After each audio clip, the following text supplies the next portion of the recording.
Ito yung ating papaya na pinainit ko lang kasi hindi naman na ubos kagabi. So, pwede pa pangalawang araw. Pinainit ko.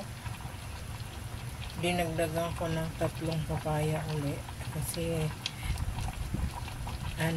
napalpak ako kagabi.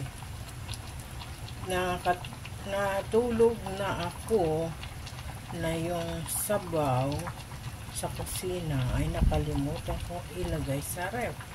Yung pinakasabaw buti na ibukod ko yung ingredients niya, na ibukod ko na ilagay ko na sa ref.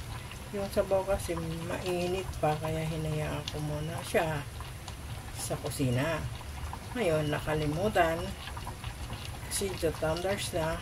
Ayun, pagising ko sa umaga, ayun, na siya, maasim.